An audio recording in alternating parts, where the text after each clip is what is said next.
Hello everyone, আসসালামু আলাইকুম। Welcome back to my channel. আশা করছি আপনারা সবাই ভালো আছেন। আমি আলহামদুলিল্লাহ আপনাদের দোয়ায় ভালো আছি। আমি সোহাগীজ লাইফস্টাইল থেকে সোহাগী বলছি। অনেক দিন হয়ে গেল, বাড়িতে আসলাম প্রায় 4-5 দিন। সবাই একসাথে অনেক আনন্দ হইহুল্লোড় করলাম। এখন একে একে যাওয়ার সময় চলে এলো। তাই এই তো সবাই যার যার গাড়ি বের করে পরিষ্কার করে গুছিয়ে নিচ্ছে। একজন একজন করে চলে যাবে। মনটা খুব খারাপ হয়ে গেল এই দৃশ্যটা দেখে। সবাই একসাথে 4-5 দিন কতই যে আনন্দ করলাম। এই তো আমাদের চাচাতো ভাই বোনদের মধ্যে যে বড়, সে ফার্স্টে বের হয়ে যাচ্ছে। ওই ক্লিপটাই ফার্স্টে দিলাম। বিকেলে একজন চলে গেল। তারপর সন্ধে গড়িয়ে রাত হয়ে এলো। একজন একজন করে সবাই চলে যাচ্ছে। কি যে খারাপ লাগছে, বাসায় প্রকাশ করার মতো না। তো এই যে আমাদের প্যান্ডেল টাঙানো হয়েছিল, এখানে সবাই খাওয়া দাওয়া করেছে। আজকে প্যান্ডেলটা একদম ফাঁকা হয়ে আছে, সকালে সবগুলো খুলে ফেলবে। এই যে রাতের বেলা যারা যারা যাচ্ছে তাদের একটু পিক নিলাম। তো আগের দিন মাহফিলের যে ভিডিও করেছিলাম, একটু ওখান থেকে ভিডিওর একটু ক্লিপ নিলাম। দেখেন, একদম আমাদের বাড়ি থেকে মসজিদ পর্যন্ত পুরোটা এরিয়া কত সুন্দর করে সাজানো হয়েছে। দেখতে যে কি চমৎকার লাগতেছে, কি আর বলবো। আমি অবশ্য যাইনি, ভাববেন না যে আমি গিয়েছি। আমি আমার ছেলেকে দিয়ে ভিডিওর ক্লিপগুলো নিয়েছি। মাশাআল্লাহ, দেখতে কি সুন্দর লাগতেছে। এরকম দৃশ্য দেখতে কিন্তু মন জুড়িয়ে যায়। জানেন, এই মাহফিলটা আমরা ছোটবেলা থেকে দেখে আসতেছি যে আমাদের বাড়িতে হচ্ছে। তো প্রায় আজকে অনেক 7-8 বছর ধরে এটা মসজিদে হচ্ছে।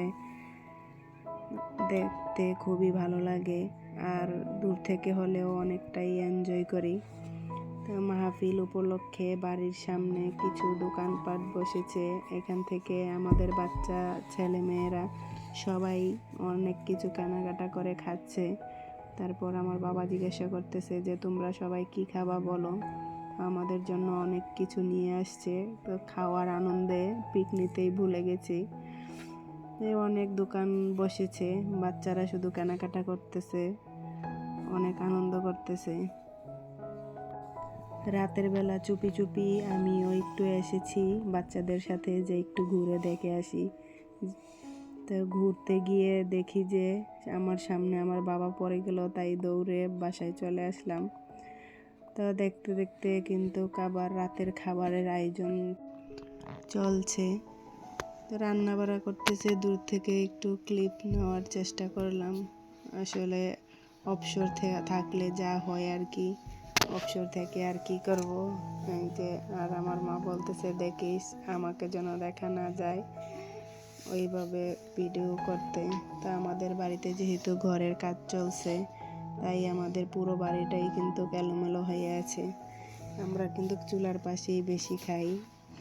এখানে সকালের নাস্তাটা বিশেষ করে আমাদের চুলার পাশেই খাওয়া হয়, খুব মজা করে আমরা সবাই এনজয় করি। তো এই তো রাতের খাবারের জন্য কিন্তু আমাদের আজকে হবে আয়োজন ভুনা খিচুড়ি। তো ভুনা খিচুড়িটা রান্না করতেছে আজকে আমার মা স্পেশালভাবে জামাইদের জন্য। সবাই বলতেছে যে আমরা আজকে পিকনিক করব খিচুড়ি দিয়ে। তারপর ও আবার কোথায় ছাদের মধ্যে নাকি খাবে। তো ছাদ ডালাই দিয়েছে আজকে প্রায় 18 দিন। তো এর মাঝখানে এখনো ছাদে পুরোপুরি ওঠা হয় নাই। তো যেহেতু গ্রামে অনেক ঠান্ডা এখনো, তাই রান্না শেষে আর ওইরকম সাহস করে উঠতে পারিনি যে ছাদে উঠে খাবো। যেহেতু আমাদের ছোট ছেলে মেয়ে আছে, ওদেরকে নিয়ে ছাদে উঠতে ভয় লাগছিল, যদি ঠান্ডা লেগে যায় চারদিকে খোলামেলা। তার উঠিনি, আমরা বাসার ভিতরেই খেলাম। এই তো আমাদের ভুনা খিচুড়ি রান্না কমপ্লিট হয়ে গেছে। এখন আমার আম্মু বেড়ে দিচ্ছে শসা খিচুড়ি। আমরা যার যার প্লেটে নিয়ে নিজে নিজে খাচ্ছি, অনেক মজা করতেছি, ভালোই লাগতেছে। তো দেখতে কিন্তু খিচুড়িটা অনেক ইয়াম্মি হয়েছে এবং লোভনীয় লাগতেছে। আমাদের বাড়ির ভিডিওটা ছোটোখাটো করে সবার সাথে শেয়ার করলাম। সবার কাছে কেমন লাগলো সবাই একটু কমেন্ট করে জানাবেন।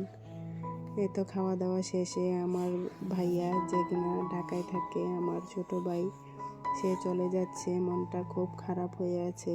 বাচ্চারা সবাই কান্নাকাটি করতেছে যে মামা চলে যাচ্ছে। বিশেষ করে ওর মামা মামানি তো আছেই, ওদের মামাতো ভাই 3জন আছে। ওরা খুব বাড়িটা জমজমাট করে রাখতো, ওইটাই খুব খারাপ লাগতেছে। কি আর করার, কাজ শেষে তো গন্তব্যস্থানে যার যার পৌঁছাতেই হবে, এটাই আমাদের নিয়ম। তো আজকের মতো ভিডিওটি এ পর্যন্তই। সবাই সুস্থ থাকবেন, ভালো থাকবেন এবং নেক্সট ব্লগের অপেক্ষায় থাকবেন। আল্লাহ হাফেজ।